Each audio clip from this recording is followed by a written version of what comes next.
Hello, welcome to a new series of Mock the Week. I'm Dara Breen, and joining me this week are Andy Parsons, Lucy Porter and Russell Howard, Frankie Boyle, Hugh Dennis and Michael McIntyre.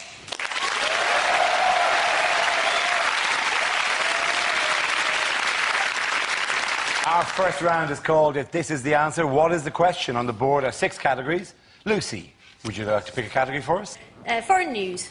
Your category is foreign news. The answer is 1,000,000%. What is the question?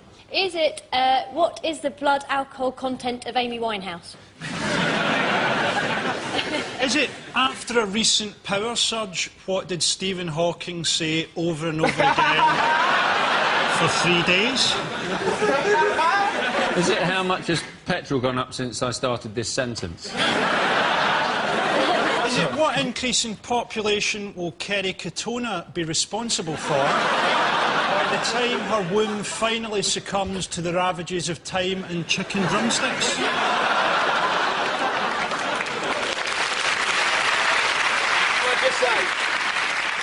I've missed you, Frankie. I've missed you so much. Is it? How much did exaggerations go up last year? Would it be, how out of proportion was the reaction to a Brit winning kids Wimbledon? Kids Wimbledon like kids Scrabble. Like the, is it played on a much smaller court, or like those jigsaws that have 4 pieces? Well, yeah. Or when you go bowling and you get the thing. Oh, I got it! I got it! It's a train! How much does Max Mosley's blood pressure go up when he smells leather? Is it, how much happier would I be if I saw a duck moonwalking? I'll be up there. Can you imagine that? Can you, like, picture that image of... No, in my head he doesn't quack every time. He just does a number of them, knows you're looking, and then turns and goes, quack. What discount would DFS have to offer to get me in there on a bank holiday Monday? Is it, how much too much are you paying for your car insurance?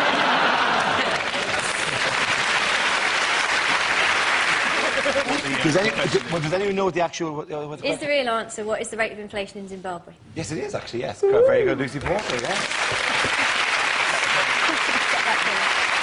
Yes, Lucy, the question I was looking for is, what is the estimated current inflation rate in Zimbabwe? This is the escalating economic disaster under Robert Mugabe's regime, with prices doubling every hour. Many Zimbabweans are now unable to afford even the most basic supply. You wouldn't spend too long browsing in a Zimbabwean shop, would you? I would go so far as that you would be very careful what queue you joined in the supermarket. You wouldn't want to get stuck behind an elderly woman. At the best of times, it's not great. But in Zimbabwe at this time, it's like, that's $38 trillion. Let me see if I have the change.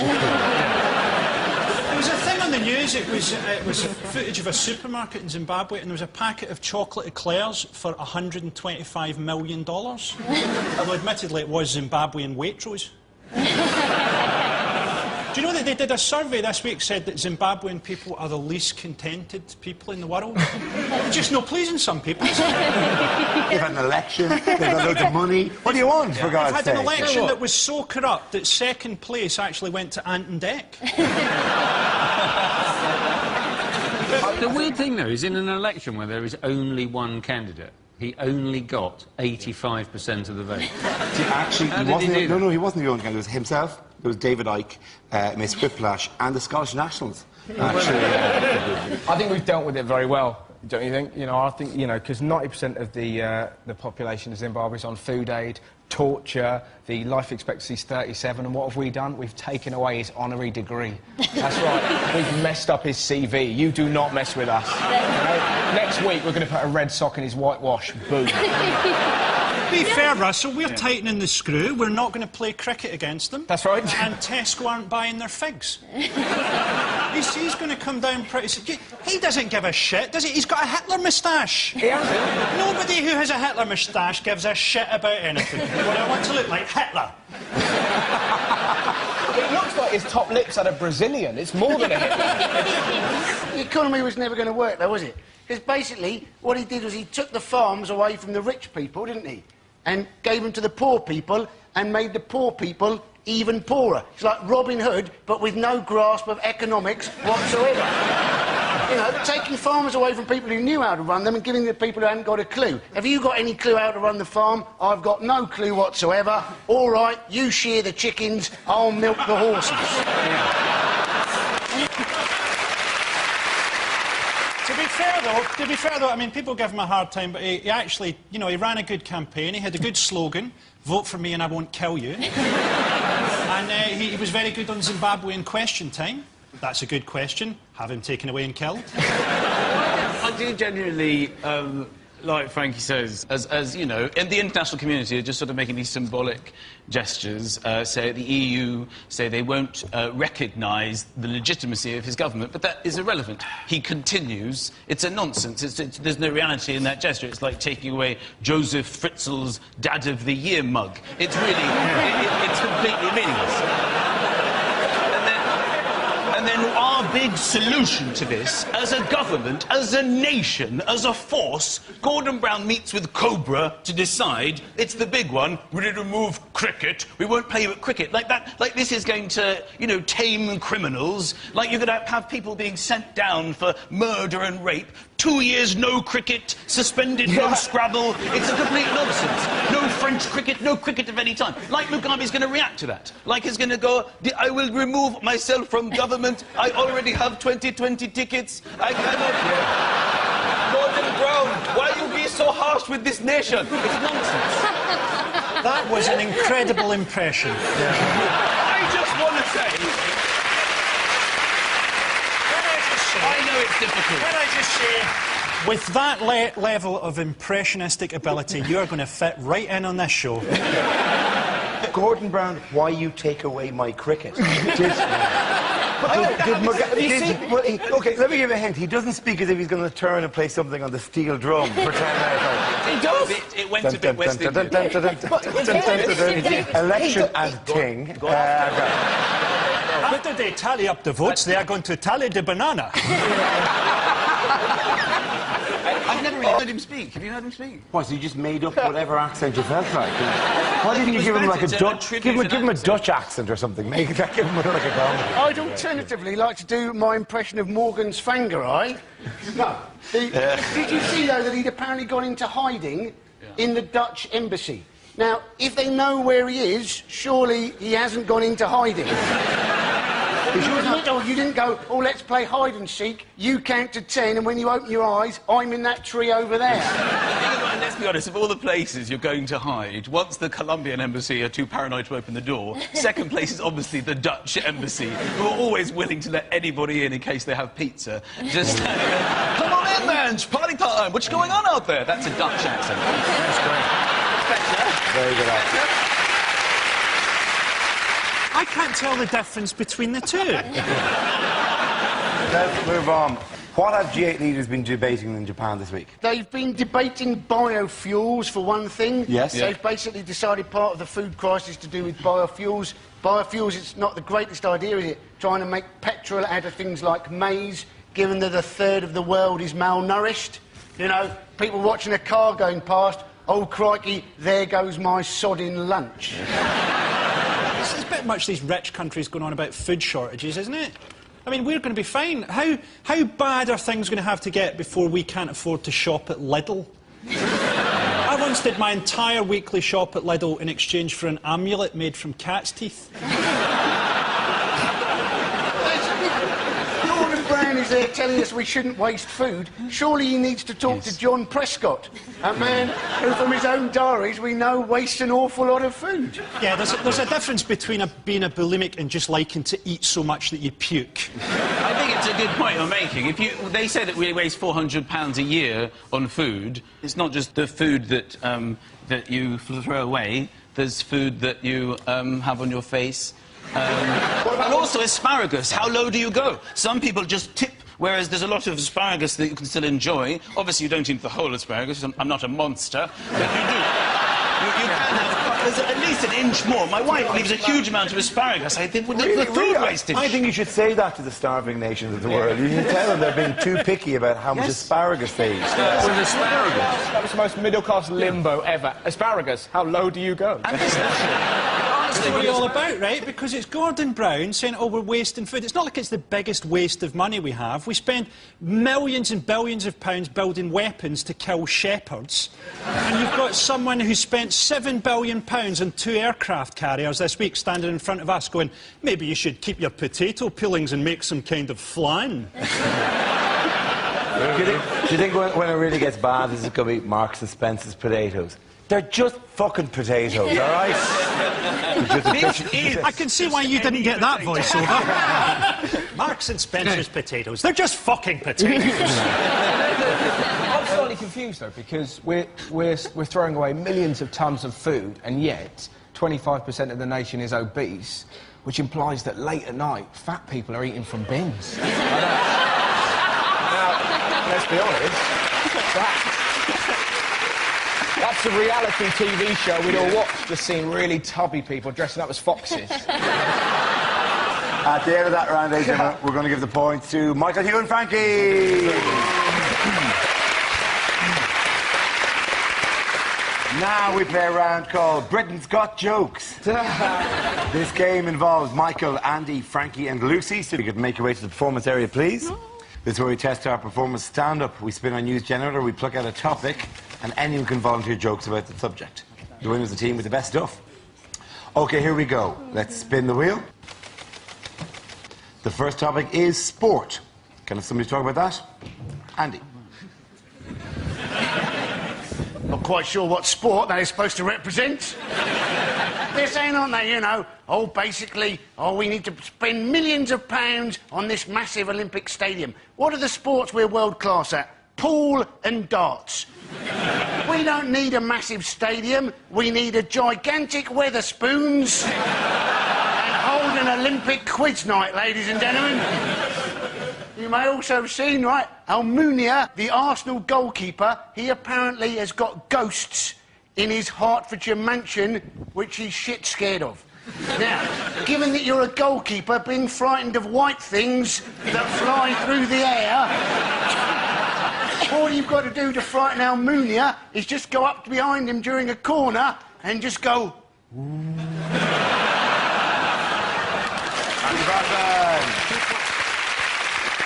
OK, let's spin the wheel again.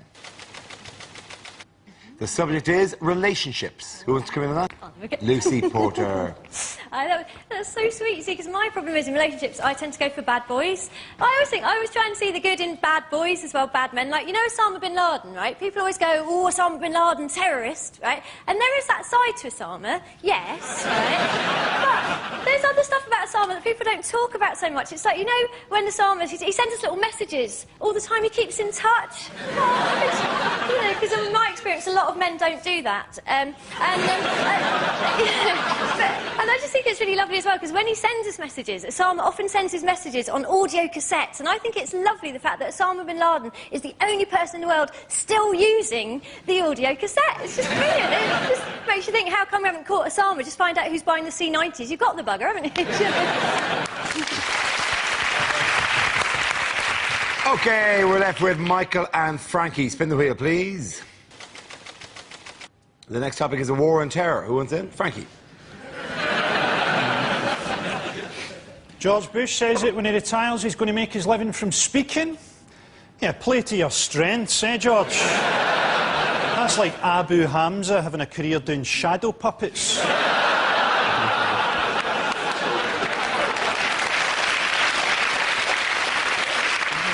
I watched the footage of Saddam being executed, and it really made me think. It made me think, is there nothing on the internet that I won't masturbate to?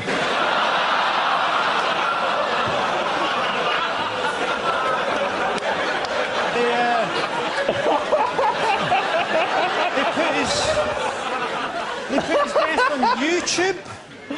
I mean, it's really got to bring it home to you as a great dictator when your death gets less hits than a fat Korean boy body popping.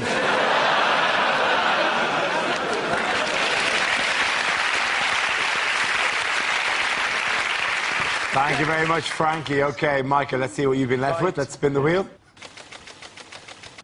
And it's telecommunications. From the past. Now, What did I say? Well, yes, phone calls, of course, you phone people who you know. This is the idea. You phone people because you need to phone them, but sometimes you speak to people you don't know, and you will have the wrong number conversation, something we all enjoy maybe 2 or 3 times a year. One of you thinks it's the right number. So you're phoning somebody who you think you know, because you don't dial numbers at random. This isn't how the system works. You don't just pick up the phone and dial the digits and go, oh, I hope it's Dave. That's not how it works, OK? It isn't Dave. I'll try again. That's not how it works. What happens is that you dial the number. Say, for example, you're calling Sue. You might have spoken to Sue earlier in the day. It might be one of those, I'll call you right back, Sue. And then the number rings, it gets picked up. Hello! But you still go, Sue?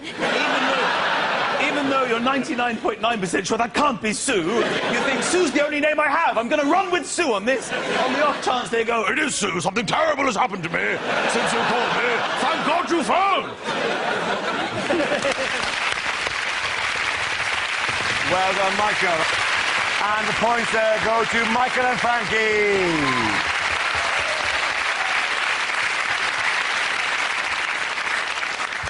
The next round is called Headliners. In the week of the Church of England Synod, what does CDWB stand for?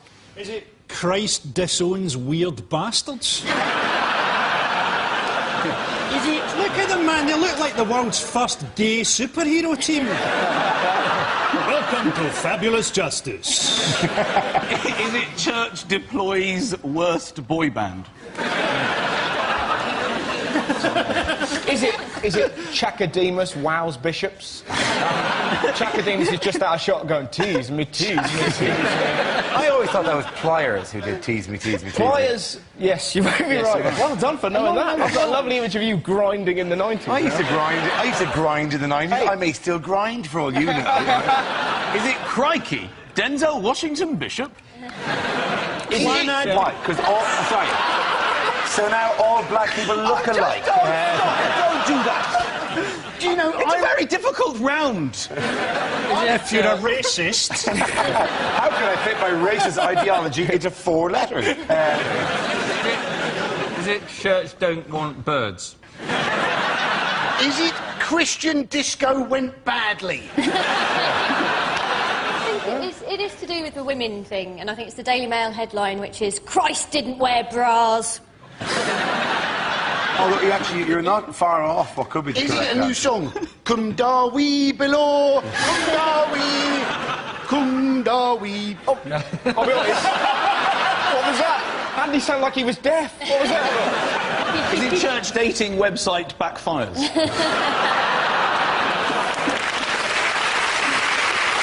All right, Church is the first one. Church decision women bishops. Church do women bishops. Church deny wearing bedspreads. The D stands for... It's weird, like, everyone got closer and closer and closer, and then suddenly they're denying wearing bedspreads. Suddenly you veered off towards bedspreads. No, the actual answer is Church decrees women bishops.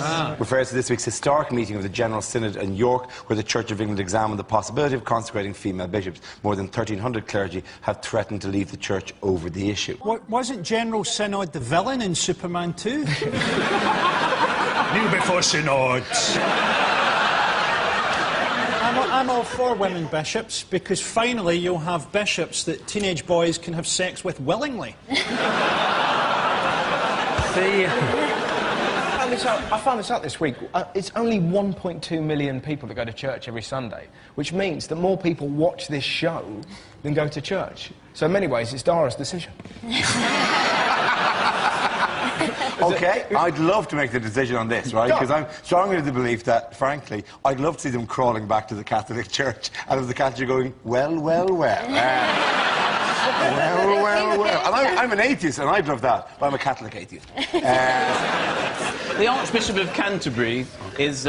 he was asked about this issue, and he was asked, what would Jesus say? Yeah, they keep Which doing is that, a big question, and the Archbishop of Canterbury, he said, well, Jesus would be on both sides, and he just answered straight off what Jesus said. And isn't it fantastic to have the ability to play, as the Archbishop of Canterbury has, the Jesus card at any moment? So he's out with his family, they're in Blockbuster, they're arguing what DVD to get. Everyone's like, oh, I want to get the new George Clooney, it's got great reviews. Oh, I don't fancy George Clooney. Oh, but it's a great film, we want to see it. I have spoken to Jesus about this issue. And we were watching the whole 9 yards with Bruce Willis. It's just lovely. Do you reckon he ever does that? Do you reckon he's ever kind of go, hang on a minute. Really? Fair enough. Sorry, children, you've got to go to bed. Scripture is definitely weird. You know this thing that says a man who lies with another man should be stoned? It definitely helps, in my experience. It's a big fuss about nothing, doesn't it? Yeah. Because surely the head of the Church of England is the Queen. And last time I looked, I thought she was a woman. Maybe that's why Prince Philip... That's why Prince Philip looks so grumpy. He's just suddenly found out.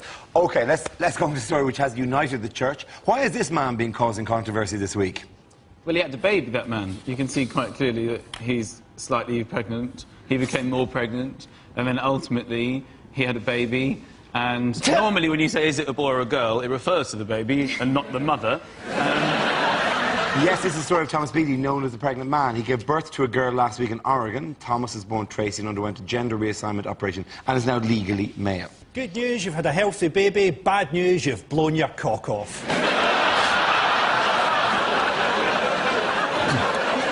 That's actually good. That's the main reason why Frankie will never be a doctor. You got to work on that bedside manner. That really has to. Doctors rarely come in and go, good news, bad news. It's going to be really tricky to raise a kid, I think, because the kid will be like, I want chocolate ice cream and strawberry ice cream. Well, you can't have both. Really, Mummy? But gender reassignment, is that right? Yeah. That's what it's called, gender reassignment. It sounds like witness relocation for your genitals, doesn't it? It sounds like... It would be a very severe form of witness relocation. It sounds like you're being reassigned. It doesn't sound like you've made a choice. It sounds like it comes through the post and go, oh dear, I thought it was a BT bill. I'm going to be a woman from next Tuesday. Apparently there's been a mix-up in the National Audit Office. I've been reassigned a gender. Sorry about that, darling. I bet you any money anyone who went up to them didn't chat about the bump, you'd find any other topic. You get so embarrassed. So, do you like Twixes? Yeah. I saw a woman breastfeeding on the tube. It's awkward, isn't it? What'd you do? No, but it was beyond awkward. Go because on. How is it awkward? I'll explain to you, Dara, if you'd let me finish.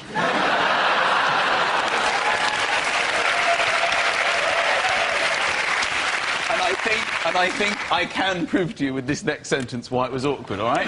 She was breastfeeding the child, right? Yes. With her breast. The child was suckling, right, on the tube. That is not awkward. What was awkward, Dara, is that she also had her other breast out. Now, I don't know, but I feel that you breast one at a time. You don't leave the other one just hanging out. Maybe she had twins and she didn't realise she'd lost one of them. I mean, one of the twins may still be on the Jubilee line, and she changed to Green Park. And she went, oh, hello. Come on, one for the baby, one for the carriage ladies. It's what I've been Carriage trying to do for years. And this is because you breastfeed, and then if you have to change breasts, I think you put the breast back in. Isn't it? But to leave the breast hanging and just to be sitting there, I mean, at least she had a child. I mean, she could have just been sitting there with her tits hanging out. At the end of that round, ladies and gentlemen, we're going to give the points to Russell, Lucy and Andy.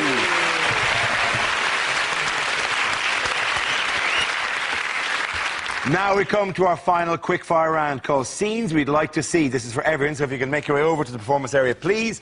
I'll call out ideas for scenarios we'd love to see, you know this, and the performers come in with their suggestions. OK, here we go. The first subject is bad things for a by-election candidate to say. I would like to kiss your baby, but we don't want to go down that road again. I am the perfect candidate. This is an election, and I am bi. Vote for me, Doris Mugabe. I'd like to say no relation, but... I'm not going to lie to you. Power gives me wood. I've been knocking on doors in this constituency for weeks, and it's completely unconnected to the recent stranglings.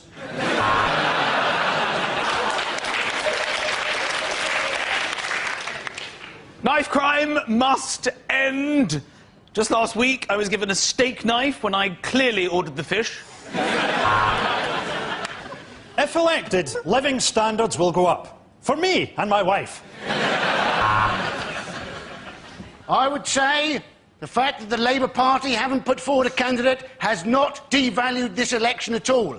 Ask my fellow opponents, Timmy Mallet, Elvis and the Honey Monster. I promise to bring crime in this constituency down by patrolling the streets at night dressed as a man leopard. I have impeccable green credentials because I've never used deodorant or had a bath.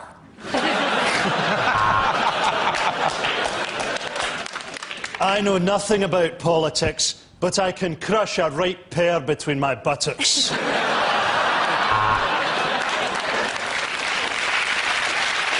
OK.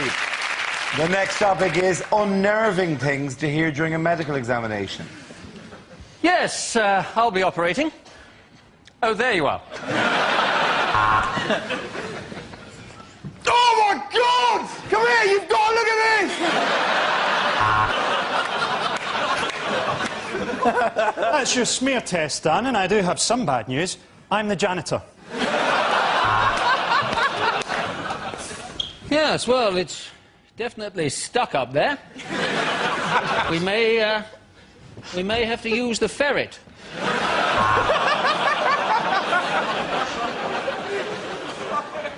So if you'd like to just pop your clothes over there, next to mine.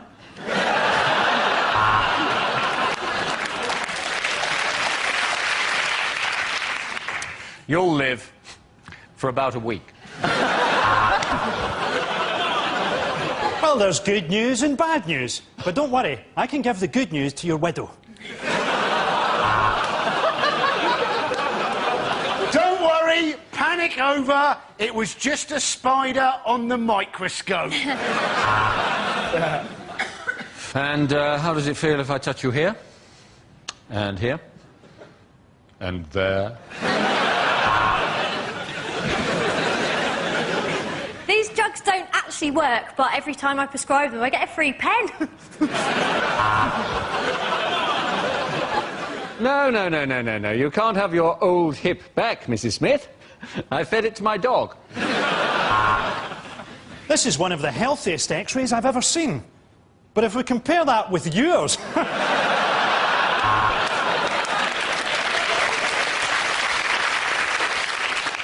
Right, I thought for a change, I could cough and you could hold my balls.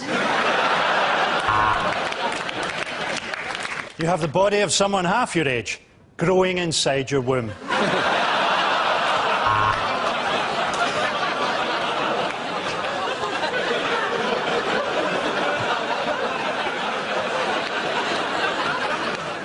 Well, there's good news. You've had a baby.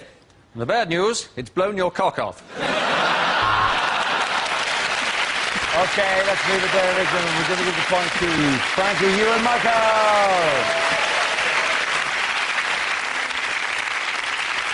And that is the end of the show. This week's winners are Frankie Boyle, Hugh Dennis and Michael McIntyre,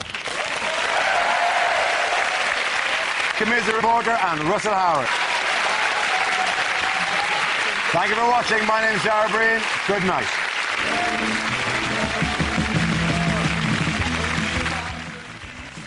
Stay with us for even more new stuff next. It's BBC Two's brand new sitcom starring in the thick of it, Chris Addison. Lab Rats in a moment.